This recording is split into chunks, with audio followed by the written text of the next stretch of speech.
वाल्मीकि रामायण के अरण्य कांड में आज हम 10वां अध्याय करेंगे। नवम सर्ग में हमने देखा, जब राम सीता लक्ष्मण आगे बढ़ रहे हैं तो सीता ने राम से कहा कि ये आपके जो एक कमी है जो मुझे दिखता है, वह है कि आप हमेशा धनु और बाण लेकर चलते हैं और ऋषियों ने आपको जो धनु बाण दिया और इससे आप अननेसेसरीली आप बहुत सारे पशु पक्षी या राक्षसों को मारेंगे और ये मुझे सही नहीं लगता।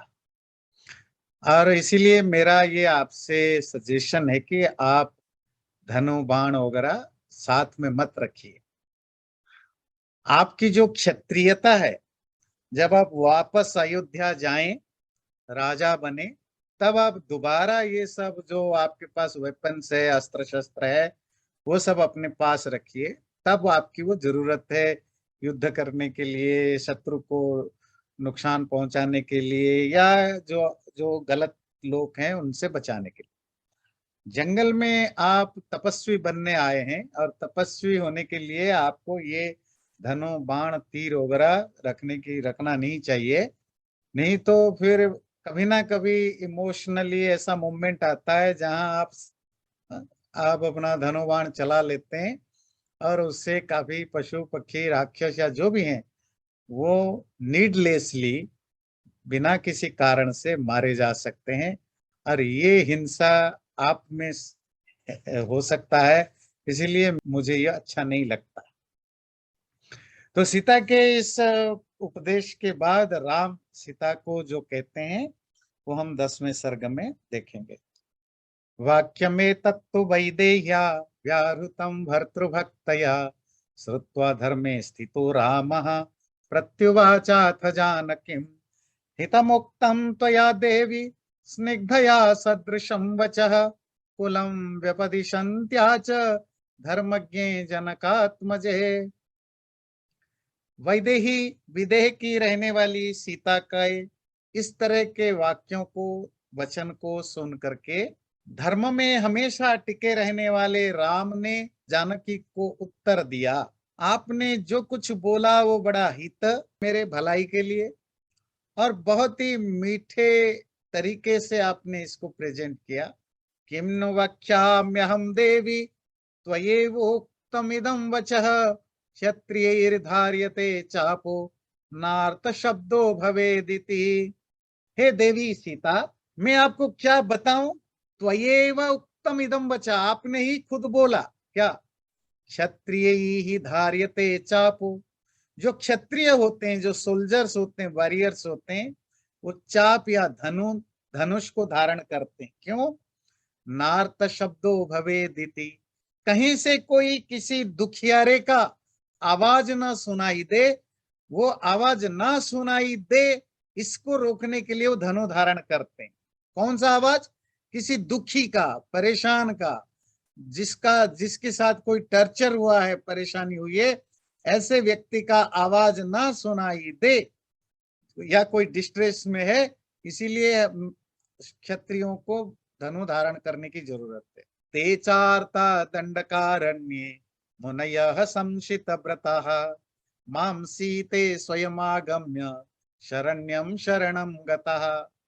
और इस दंडकारण्य में, दंडक जंगल में रहने वाले जो मुनि ऋषि है, तो अपने अपने तपस्या में व्यस्त हैं, वो सबके सब आर्त हैं। They all are in distress, उनकी लाइफ को खतरा है, वो डरे हुए हैं, भयभीत हैं।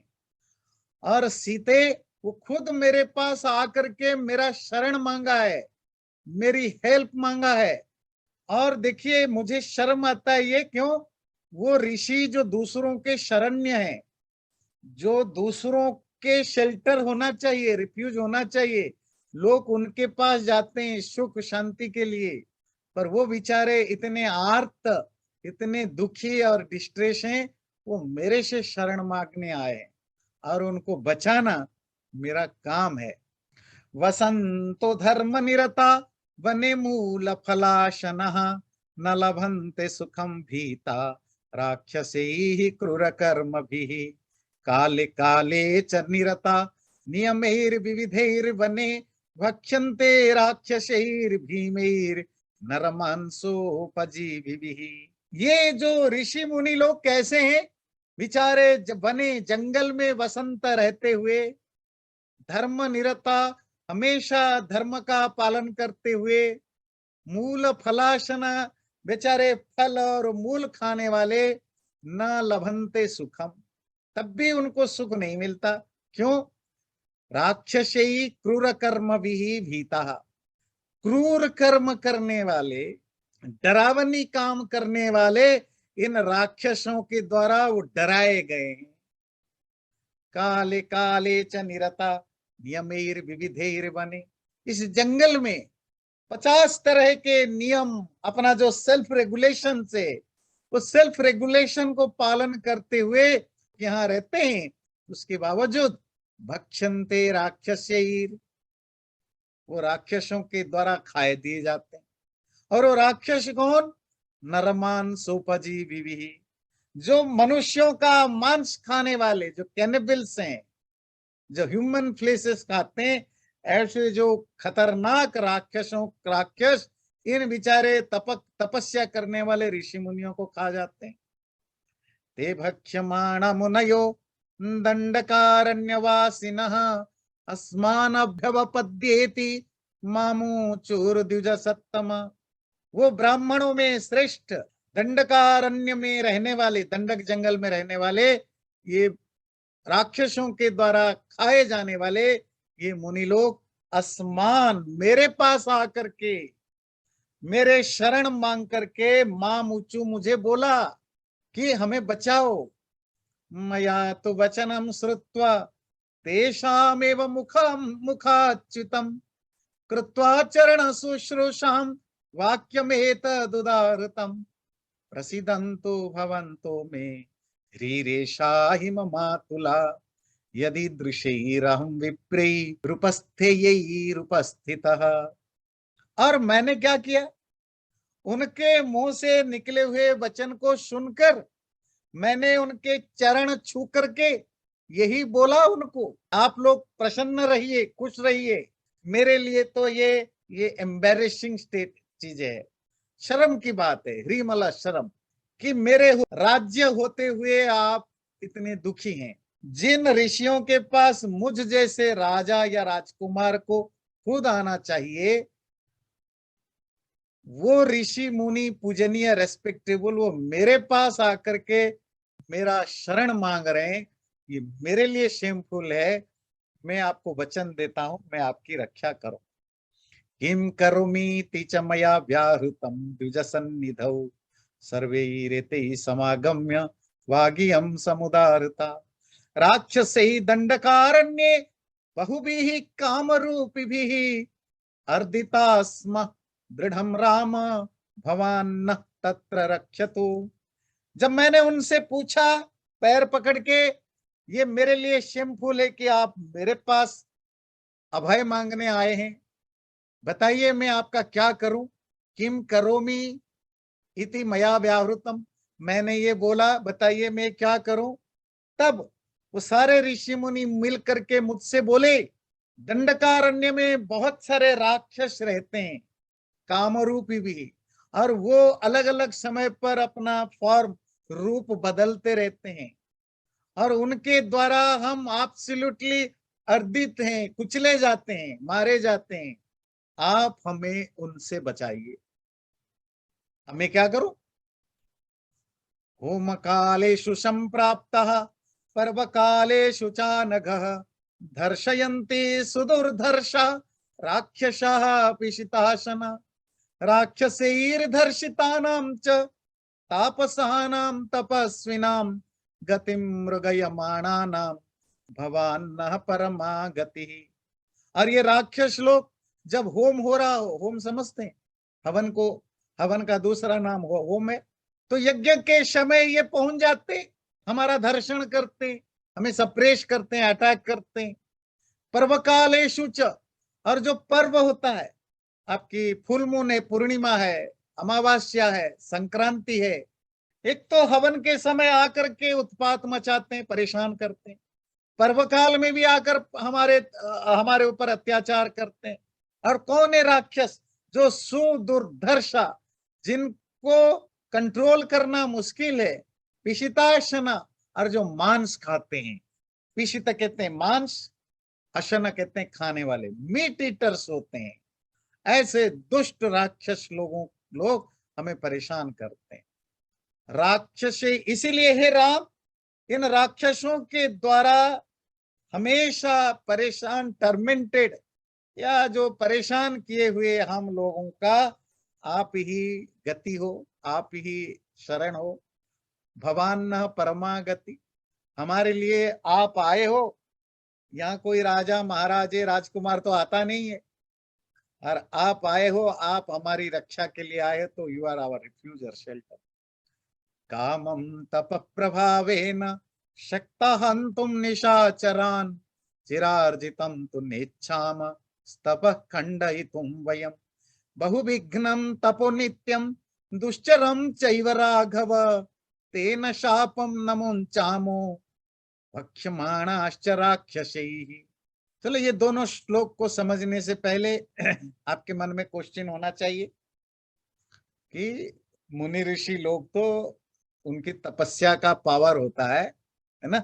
चलो, उनमें क्षत्रियों की तरह फिजिकल पावर नहीं, शारीरिक बल नहीं, पर वो शाप दे सकते हैं, और वो अपने वो जो ना भस्म कर सकते हैं। जो उनके पास जो तपस्या का बल है, वो यूज क्यों नहीं करते? इतने इतने राक्षस उनको मारते हैं, काटते हैं, बिल्कुल ऐसा लगता है जैसे गाजर मूली की तरह उनको मारते रहते हैं, और ये सच है। तो फिर वो अपना बचाव खुद अपने तपस्या के बल से भी तो कर सकते, और ये रहा है, उसी का आंसर दे रहे हैं।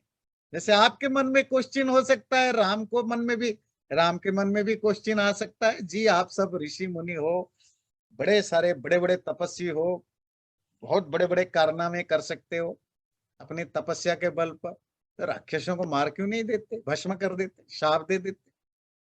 तो उसके उत्तर में ऋषि लोग कहते हैं, हाँ ये जरूर है, कामम तप प्रभावेना, तपस्या के प्रभाव से हमारे में वो एबिलिटी है कि हम इन राक्षसों को मार सकते हैं। पर न इच्छा महा तप चिरार्जितम तो खंडयितुम वयम, हम अपने बड़े मुश्किल से लंबे समय की तपस्या करने के बाद जो हमने सिद्धि प्राप्त की है, जो तपस्या का बल पाया है, उसको खंडित करना, उसको एग्जॉस्ट करना नहीं चाहते हैं। बहुविघ्नम तपो, ये तपस्या आसान नहीं है, इट्स फुल ऑफ ऑब्स्टिकल्स हैं, दुश्चरम, it's very difficult to pursue. इस तपस्या का आचरण करना बहुत मुश्किल है, इसमें बहुत बाधा विघ्न होते हैं। पर इतने कष्ट करके तपस्या करने के बाद जो तपस्या से हमें बल मिला, उस बल को अगर हम ऐसे प्रयोग करने लगे तो हमारा तो बेकार चला जाएगा। तेन शापम न मुंचामो भक्ष्यमाणाश्च राक्षसै, इसलिए राक्षसों के द्वारा खाए जाने पर भी हम कभी शाप वगैरह नहीं देते। हर कर्म आपको उतना ही फल मिलता है जितना आप काम करते हैं, जितना मेहनत करते हैं उतना धन मिलता है, उतना यश मिलता है, थोड़ा बहुत आगे पीछे हो सकता है। इसी तरह तपस्या का, जो तपस्या के कारण जो आपके अंदर शक्ति होती है, वो शक्ति भी उतनी होती है जितनी तपस्या से अर्जित की है। और अगर हम उन सबको यूज कर डालेंगे तो हमारी तपस्या के द्वारा कमाया गया जो बल है वो सब समाप्त हो जाएगा। और तपस्या तो हमने इसलिए नहीं की थी कि हम पावरफुल बने, नेता बने, राक्षसों को मारें, हिंसा करें, बिजनेस करें। इन सब चीजों के लिए तो हमने तपस्या का बल नहीं कमाया था। हमने तपस्या की थी अपने आत्म कल्याण के लिए, हम अपने शरीर मन को शुद्ध करके परमात्मा को पाने के लिए।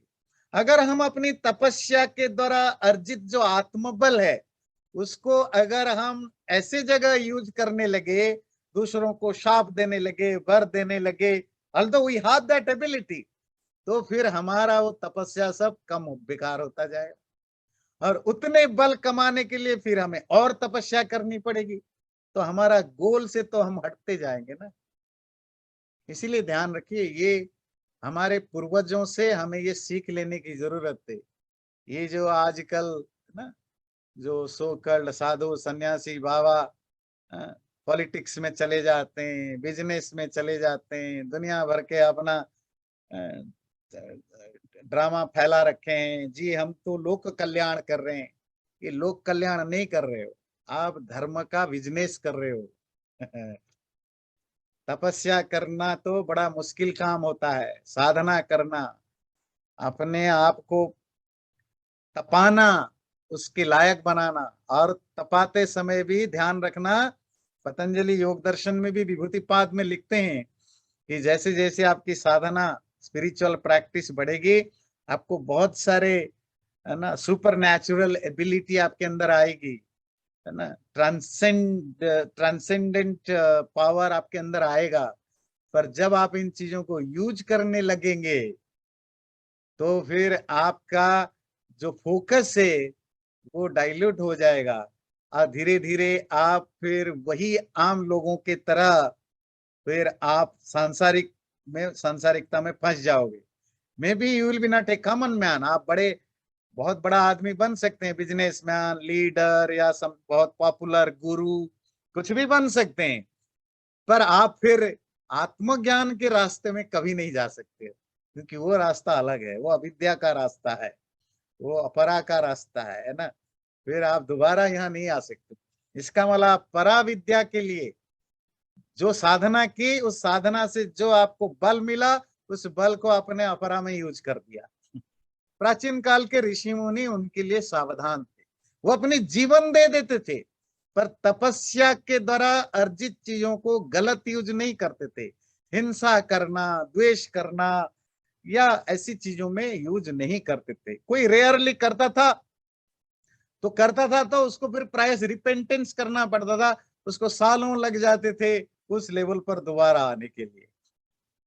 तदर्ध्यमानान् नक्षोभिर्दंडकारण्यवासिभिः रक्षणस्त्वं सह भ्रात्रा त्वन्नाथा हि वयं वने मया चैतद्वच श्रुत्वा कार्त्स्येन परिपालनं ऋषीणां दंडकारण्ये संसृतं जनकात्मजे।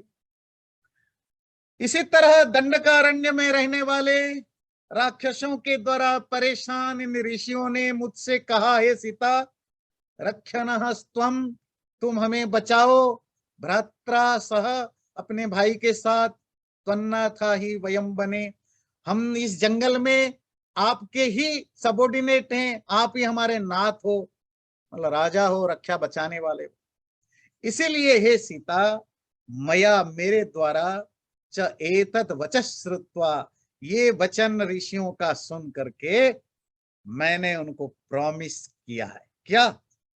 कार्त्स्येन परिपालनम ऋषिणाम दंडकारण्य, इस दंडक जंगल में सभी ऋषियों का मैं एंटायर सेफ्टी की जिम्मेदारी मैं लेता हूं, प्रोटेक्शन की पूरी सेफ्टी की जिम्मेदारी मैं लेता हूं।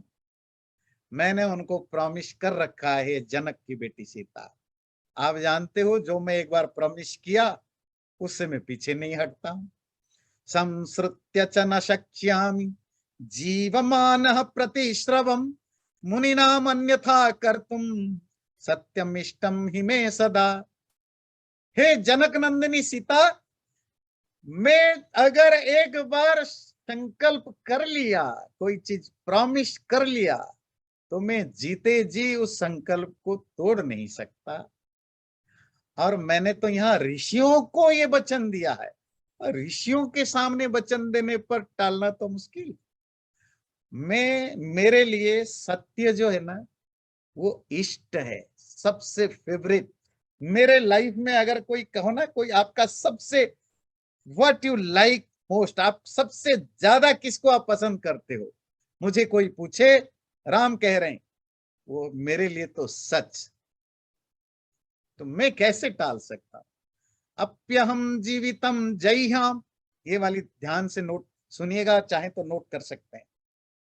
बहुत इंटरेस्टिंग है। 3:10-19 अप्यहम जीवितम जय्याम त्वां व सीते सलक्ष्मणाम न तु प्रतिज्ञां संश्रुत्य ब्राह्मणेभ्यो विशेषतः। सीते, मैं अपनी जान दे सकता हूं, मैं आपको त्याग सकता हूं, मैं लक्ष्मण को भी त्याग सकता हूं, पर मैं अपनी सच्चाई को छोड़ नहीं सकता, मैं अपनी प्रतिज्ञा को छोड़ नहीं सकता। और खास करके अगर ऋषियों को वचन दिया है तो हो ही नहीं, सवाल ही नहीं उठता है। राम की कैरेक्टर को का जो डेवलपमेंट है वो देखिएगा, जो जो स्टोरी के थ्रू जब आप मूवीज देखते हैं या कोई स्टोरी पढ़ते हैं ना, तो उसमें कैरेक्टर डेवलप होता है ना। तो हम रामायण के थ्रू राम की कैरेक्टर को समझ रहे हैं। वाल्मीकि बीच बीच में उसकी कैरेक्टर की जो जो डिस्क्रिप्शन दे रहे हैं, उससे धीरे धीरे उनकी कैरेक्टर को समझना आसान होता है। अरे इट्स ए बिग स्टेटमेंट। क्या? मैं अपना जान दे सकता हूं, सीता तुम्हें भी छोड़ सकता हूं, मैं लक्ष्मण को भी छोड़ सकता हूं, पर जो मैं प्रॉमिस करता हूं या जो मेरी जो ऑनेस्टी है उसमें मैं कंप्रोमाइज नहीं कर सकता है। तदवश्यम मया कार्यम ऋषिणाम परिपालनम अनुक्तेनापि वैदेही प्रतिज्ञायतु किम पुनः। मैं जरूर ऋषियों का परिपालन, प्रोटेक्शन तो मैं करूंगा ही करूंगा है वैदेही। मुझे अगर वो नहीं भी बोलते कि मेरी रक्षा करो, तो भी मैं उनका रक्षा करता राजा होने के नाते। और जब मैंने उनको प्रॉमिस कर ही लिया, प्रतिज्ञा कर ही ली, फिर तो सवाल ही नहीं उठता है कि मैं अपनी बात से मुकर जाऊं। हाँ, ये सही है कि सीता, आपने जो मुझे अपने प्यार के कारण, मेरे प्रति जो आपकी वेल विशरनेस है, उसके कारण जो मुझे आपने एडवाइस दिया, उसके लिए धन्यवादी हूं, कृतज्ञ हूं, पर मैं धनु और बाण छोड़ नहीं सकता।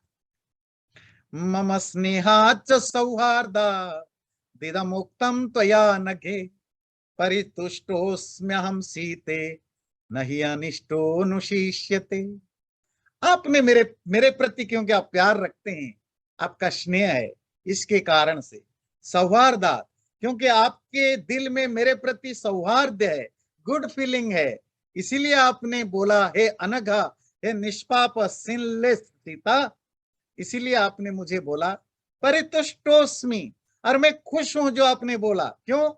अल्दो मैं आपकी एडवाइस को पालन नहीं करूंगा, पर ये मुझे अच्छा लगा जो आपने सजेस्ट किया, क्योंकि नहीं अनिष्टो अनुशिष्यते। जो अपना होता है ना, कोई उसको गलत एडवाइस नहीं करता। कोई अपना व्यक्ति आपको अनिष्ट एडवाइस नहीं करेगा। अनिष्ट समझते हैं जो हार्मफुल हो, जो नुकसान देने वाला हो। तो आपने मुझे जो कहा अपने अच्छे भाव से, क्योंकि आप मुझे प्यार करती हैं, जो मेरे लिए सही आपको लगा वो आपने बोला, और मैं उसके लिए थैंकफुल हूं, खुश भी हूं, पर मेरी मजबूरियां हैं, मैं उसको पाल नहीं सकता। सदृशम चानुरूपम च कुलस्य तव चात्मनः सधर्मचारिणी में त्वं प्राणेभ्योऽपि गरीयसी। आपने जो बोला, आपकी जो पर्सनालिटी है, आपने उसके अकॉर्डिंग बोला। जिस जिस जिस तरह का आपका कुल खानदान है, उस तरह आपने बोला।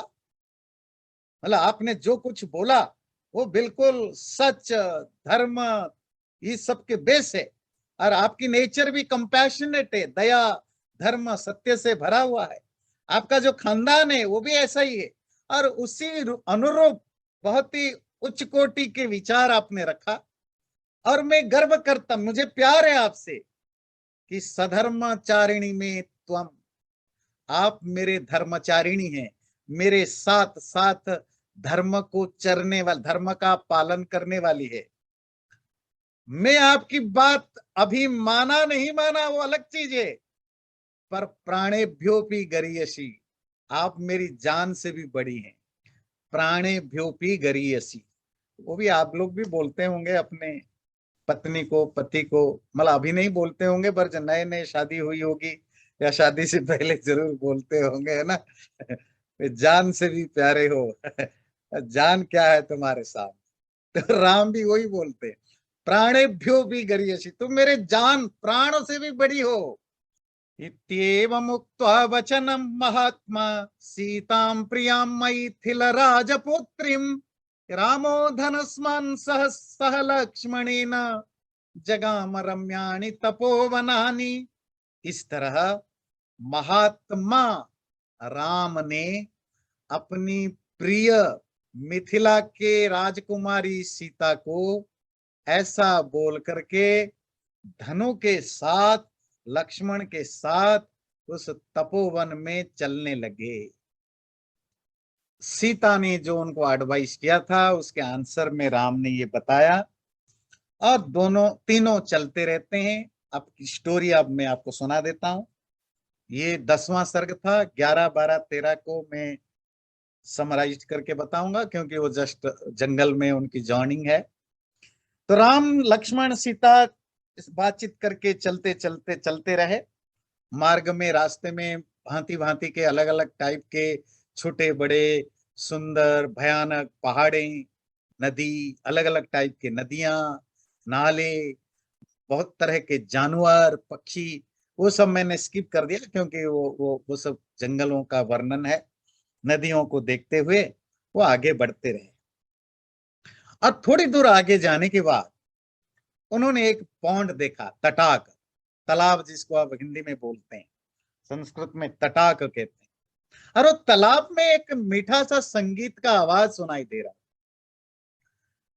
ये वाल्मीकि रामायण में जैसे कि हर ग्रंथ में है, बीच बीच में काफी जो पुराण की स्टोरियां है, जो पौराणिक मतलब जो माइथोलॉजिकल स्टोरीज, जो हिस्टोरिकल नहीं है, मतलब जिसका कोई हिस्टोरिकल बैकग्राउंड आप ढूंढ नहीं सकते, ऐसे कुछ कुछ स्टोरियां बीच बीच में जोड़ दी गई है। अब जैसे यहाँ एक स्टोरी आती है कि वो तालाब में से संगीत का आवाज, म्यूजिक का आवाज आ रहा था।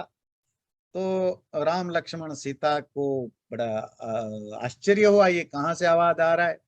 तो वहां पास में एक आश्रम था, वहां जाकर उन्होंने किसी ऋषि से पूछा, तो उन्होंने बताया कि ये तालाब एक बहुत ही इंटरेस्टिंग है।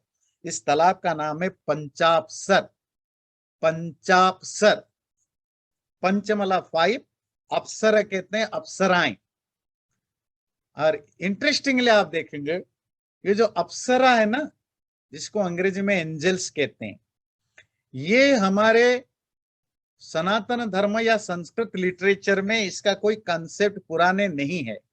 ये हमने अब्राहमिक, ये जो बाइबल से लिया है, इंपोर्ट किया है। बाइबल में एंजल्स होते हैं, बाइबल मतलब old testament, new testament, Quran, Abrahamic tradition से, और उनके लिए हमने अप्सरा नाम दिया है। पर इसीलिए मैंने कहा ये माइथोलॉजिकल स्टोरी बाद में कुछ जोड़े गए हैं। पंचाक्षरा, अरे तालाब को बनाया किसने? एक ऋषि मांडकर्णी नामक ऋषि हैं, उन्होंने ये तालाब बनाया क्योंकि जब वो बहुत ज्यादा तपस्या कर रहे थे तो वो इस तालाब के अंदर वो डूब करके पानी के अंदर खड़े होकर के वो तपस्या कर रहे थे। उनकी तपस्या इतनी प्रबल हुआ कि जो देवता लोग घबराने लगे। आपको पता है पौराणिक स्टोरिया में ये मेन सब्जेक्ट होता है। तो घबराने लगे तो इंद्र घबरा करके तो उन्होंने 5 अप्सराएं भेजा कि जाओ वहां उनका मन को बहलाओ और उनको डिस्ट्रैक्ट करो, उनकी तपस्या से उनको तोड़ो। तो 5 अप्सराएं आकर के छुप करके वहां पर उन्होंने बहुत मीठे मीठे गाना गाने लगे, म्यूजिक बजाने लगे। धीरे धीरे उन्होंने किसी तरह उस ऋषि को उन्होंने ट्रैप कर दिया। ऋषि का उनके साथ प्रेम संबंध हो गया। बाद में जब उनको बहुत दिन बीतने के बाद उनको होश आया कि अरे भाई मैं तो तपस्या छोड़ के कहाँ फंस गया, तो उनको पता चला कि ये तो देवताओं ने स्ट्रेटेजी बनाई, ये 5 अप्सराओं को भेजा था, मैं तो ट्रैप्ड हो गया। तो उन्होंने उनको शाप दिया कि आप इस तालाब के अंदर ही रहोगे, कभी नहीं जा सकते। तो वो 5 अप्सराएं वो तालाब के अंदर रहती हैं और म्यूजिक गाती रहती हैं, तब से वो म्यूजिक तालाब से आता रहता है। तो इस तरह की जो स्टोरियां, जिस अब एक बिल्कुल प्रॉपर हिस्टोरिकल स्टोरी चल रही है, बीच में ऐसे कुछ जब आ जाता है तो समझ लेना कि ये माइथोलॉजी है ना। तो ऐसे एक तालाब देखा, उसके बाद वहां एक आश्रम मंडल था, मतलब बहुत सारे आश्रम थे। रात को उन्होंने वहां विश्राम किया। और इस तरह ये एक इंटरेस्टिंग इंफॉर्मेशन है, ये आपको याद रखना है। ये आता है 11वें सर्ग में। इस तरह राम लक्ष्मण सीता आसपास के अलग अलग आश्रमों में कहीं 8 महीने, कभी 2 महीने, कहीं 1 महीने, कभी 1 साल, ऐसे करके 10 साल उन्होंने वही दंडकारण्य के अलग अलग आश्रमों में 10 साल बिता दिया। ध्यान रखिए कितने साल का वनवास है, 14 साल। जो 14 साल में से 10 साल उन्होंने दंडकारण्य में अभी तक उन्होंने वहां बिता दिया। 10 साल पूरा करने के बाद फिर दोबारा वो सुतीक्ष्ण ऋषि, जो दंडकारण्य आने से पहले जिस ऋषि से मिलके आए थे, वहां वापस गए, कुछ समय उनके पास रुके। सुतीक्ष्ण ऋषि से पूछा कि हमने सुना है कि जो फेमस अगस्त्य ऋषि हैं, जो बहुत बड़े ऋषि, बहुत रेस्पेक्टेबल है, बहुत कुछ उनके बारे में हमने सुना है, वो अगस्त्य ऋषि यहीं आसपास कहीं रहते हैं। हमने बहुत कोशिश की उनके आश्रम ढूंढने के लिए, पर हमें नहीं मिल रहा है। क्या हमें आप गाइड कर सकते हैं कि कैसे हम अगस्त्य ऋषि के आश्रम तक पहुंचे? तो सुतीक्ष्ण ऋषि ने बताया, हाँ, वो यहाँ से 4 योजन, है ना। अब 1 योजन कितने माइल होगा, थोड़ा सा, तो 4 योजन दूरी दक्षिण की तरफ, साउथ की तरफ आप चलेंगे तो वहां वो अगस्त्य ऋषि का आश्रम पड़ेगा।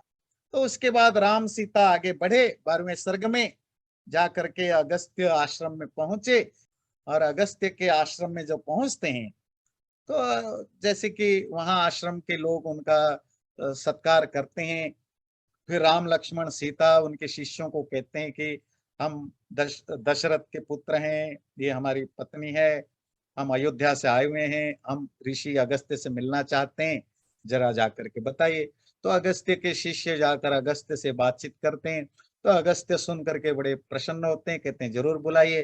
तो फिर अगस्त्य और राम लक्ष्मण सीता का बातचीत होती है, मतलब हालचाल पूछना, कैसे हैं, क्या है, जो डिस्कशन होता है। उसके बाद राम अगस्त्य से पूछते हैं, हमें क्या आप गाइड कर सकते हैं?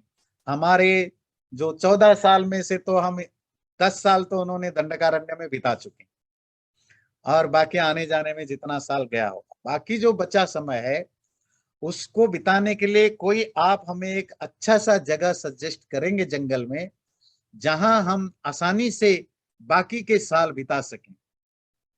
तो अगस्त्य कहते हैं, हाँ जरूर, एक यहां से 2 योजन दूरी पर एक पंचवटी नाम का जगह है। पंचवटी याद आया, जहां सीता का अपहरण हुआ था। तो वो पंचवटी नामक जगह है, वो गोदावरी नदी के किनारे है, बहुत ही खूबसूरत है। और आपके साथ सीता भी है, वो बेचारी, उनको तो जंगल का कोई एक्सपीरियंस नहीं, उन्होंने बड़े त्याग करके आपके साथ आए। तो उनको जंगल में बहुत कष्ट हो रहा होगा, सह नहीं पाती होंगी। तो Panchavati will be perfect, Sita के लिए बहुत अच्छा रहेगा, क्योंकि वो थोड़ा खुला खुला जगह है, वहाँ गोदावरी की नदी है, वहाँ सुंदर सुंदर तालाब, पॉन्ड्स हैं, और फल फूल भरे हुए हैं, वहाँ राक्षस वगैरह बहुत ज्यादा होते नहीं है। तो हो सकता है आपको, लक्ष्मण को और सीता के लिए वो परफेक्ट जगह होगा। उसके बाद अच्छी तरह पंचवटी के वगैरह के बारे में जान करके तो राम लक्ष्मण सीता अगले दिन आगे बढ़ने लगे पंचवटी की ओर, गोदावरी नदी के किनारे। रास्ते में 14 सर्ग में जटायु नामक जो एक पक्षी है, वो मिला, एक बहुत बड़ा पक्षी है। तो उसके साथ राम की बातचीत होती है, उसमें भी कुछ माइथोलॉजिकल कहानियां है, होती है। और उसके बाद आगे वो पंचवटी में पहुंचते हैं, और पंचवटी कैसा है उसका वर्णन हम अगले बार जानेंगे। चैनल को सब्सक्राइब जरूर करें और वीडियो अच्छा लगे लाइक भी जरूर करें।